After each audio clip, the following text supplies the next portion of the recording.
This presentation is on understanding and accommodating students with attention deficit disorder. Oh. Okay, here it is. I'm sorry, not all that discombobulated. Okay, so there are three types of ADHD. The first one is predominantly inattentive. The second one is predominantly hyperactive impulsive, and the third one is a combined type. So the predominantly inattentive is the students who stare off during lessons. They tend to not complete their assignments, or they skip certain parts of lessons for no in particular reason. However, their movements are very similar to that of their peers, so they don't move any differently than the others. The next type, which is the predominantly hyperactive and impulsive, those students need a little bit more support. They may be using wiggle seats, fidget spinners, all staff who have not taken pictures, fidget spinners, as well as the little scratchies that the students can get on their desks or computers with the Velcro, or the little furry creatures. It's just something that they can touch and use for their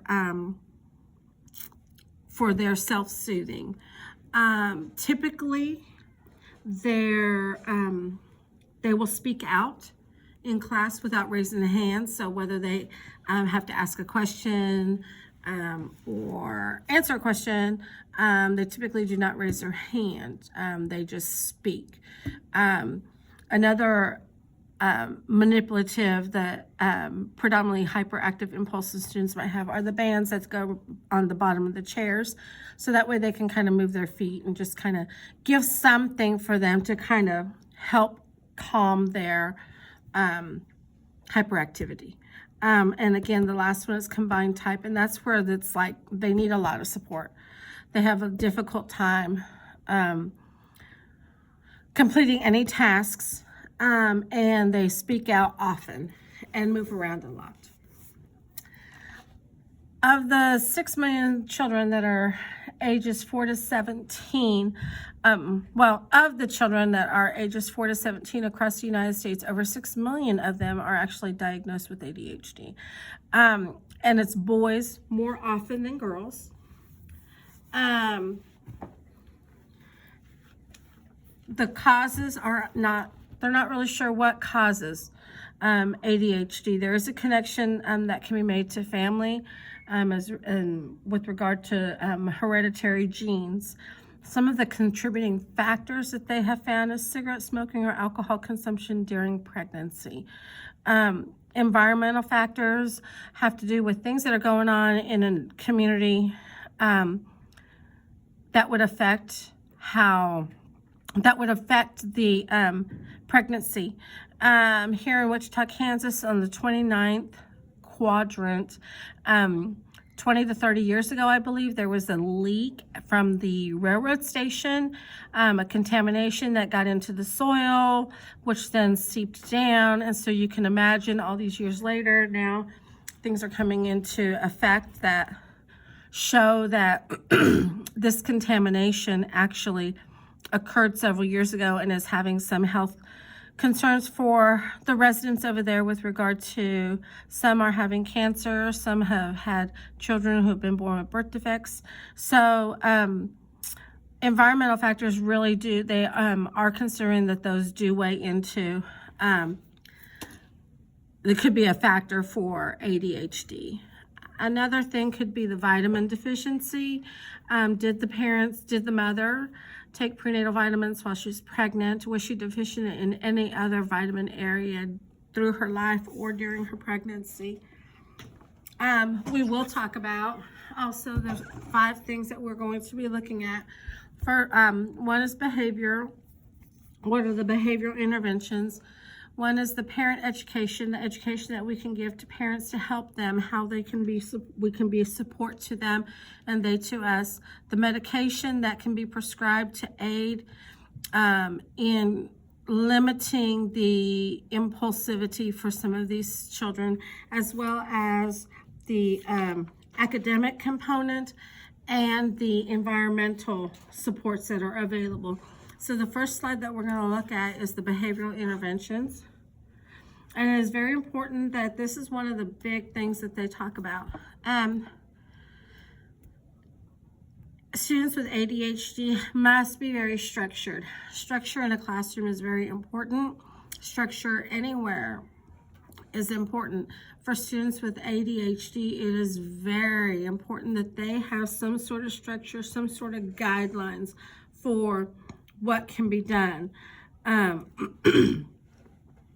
We need to be able to be aware that just because a student is not focusing on what we're doing,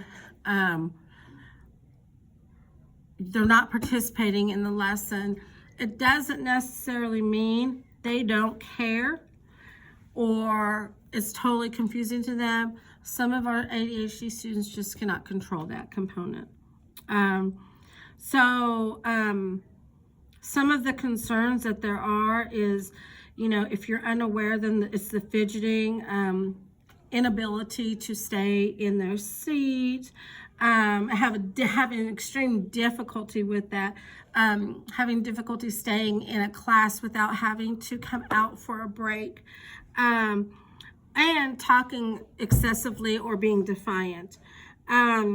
Other behaviors include blurting out answers, not being able to wait and take turns, failing to read the directions. One of the interventions that they suggested was that there should be a reward system with praise, verbal praise, and a tangible reward. So my example is the teacher saying, "Hey, way to go, Jackson. You did a great job on this assignment. You earned yourself a sticker." So Jackson received the verbal praise from his teacher to lift his spirits and make him feel a little bit better about himself. And then he's also receiving the tangible with receiving the sticker as a reward. So it's very important for all students, but especially for those ADHD students who know that there's just something that's not quite there with them, that they understand, hey, I did something good as well. Redirects and consequences, those are important as well for all students, but especially for ADHD students, because they need to know when something just may not quite be right. But your redirect cannot be really strict, and the redirects and consequences, they really suggest, the authors of the chapter really suggest that your redirects and consequences do not outweigh or go beyond what the reward and praise was. So they really want you to focus on, hey, you did a really good job doing this. Here's this reward. Well, let's come back. Let's retry this, see how we can do it. To kind of help them understand it. Strategic seating. Seating is very important for students with ADHD. If you have a computer charging port, a station, and it has a fan in it, and you keep that at the back of the room, the last thing you want to do is have an ADHD student sit close to that, because although the humming may not mean anything to you, it could be very distracting to a student with ADHD. Also, if you have things in your classroom that are decorative, but really, it could be distracting to them, you might want to limit those as well. The parent education. Why is it important? What are you going to expect? What do you do? And who can help you? Parent education is very important, especially when you have a child with ADHD. It is important because you need to know what you can expect and what to do, and most of all, who can help. It is important that parents and teachers both understand each of them is not educating this child separately. It's a combined partnership. So parents need to know that they're collaborating and partnering with the teacher and the school, and vice versa. So that way they can come up and figure out what they can do to help the child be successful. Also, schools have various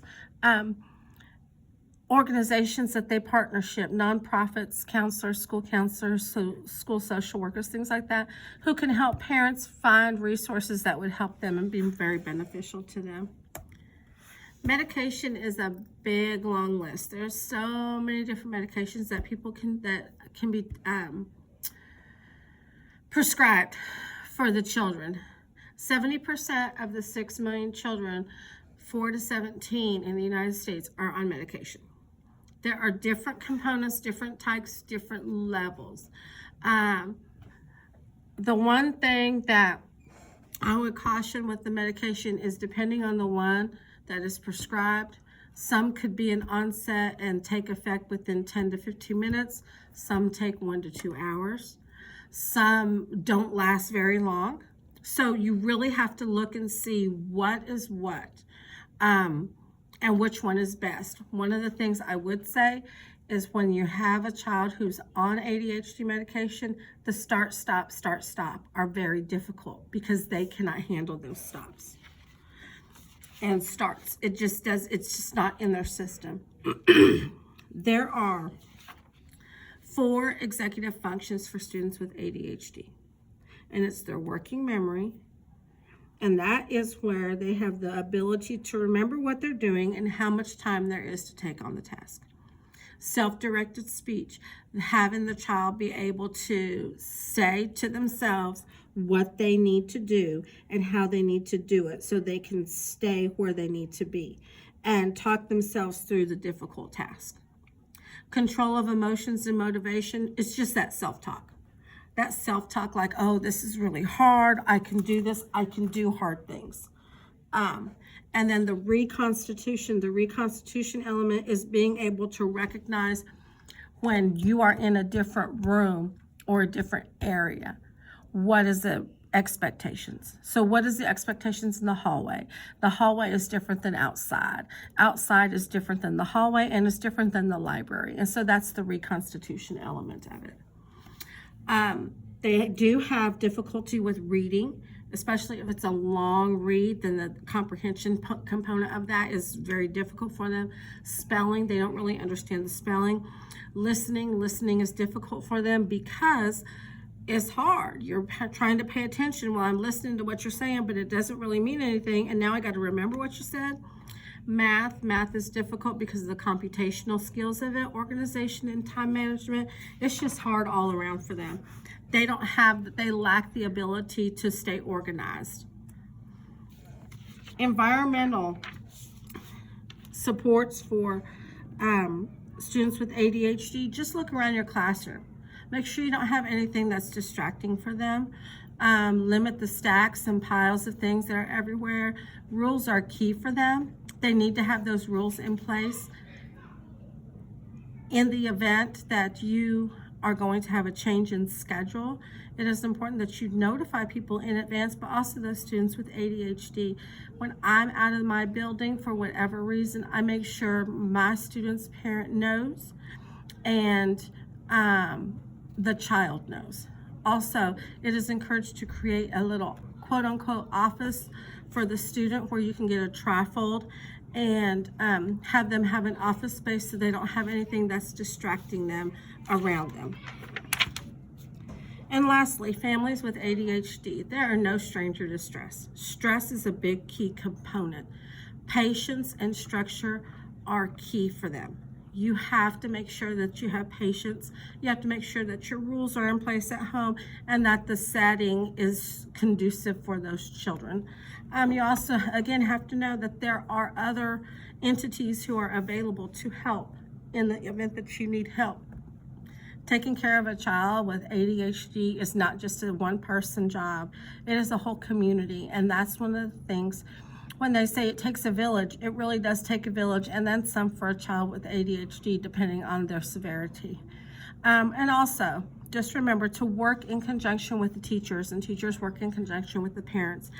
Help them understand. You may have strategies that work for their child at school that could work at home, and they may have something at home that works for them that you could apply into the school.